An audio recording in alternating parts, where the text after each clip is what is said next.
പിന്നെ ഞാൻ അതിനകത്ത് നെയിം ആഡ് ചെയ്തിട്ടുണ്ട്.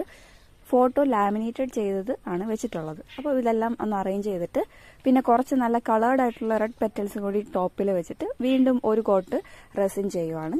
അപ്പം ഇത്രയേ ഉള്ളൂ. ഇതിന്റെ കൂട്ടത്തിൽ ഇതിനി ഒരു 24 hours കഴിയുമ്പോൾ നമുക്ക് മോൾഡിൽ നിന്ന് റിമൂവ് ചെയ്തെടുക്കാൻ പറ്റും.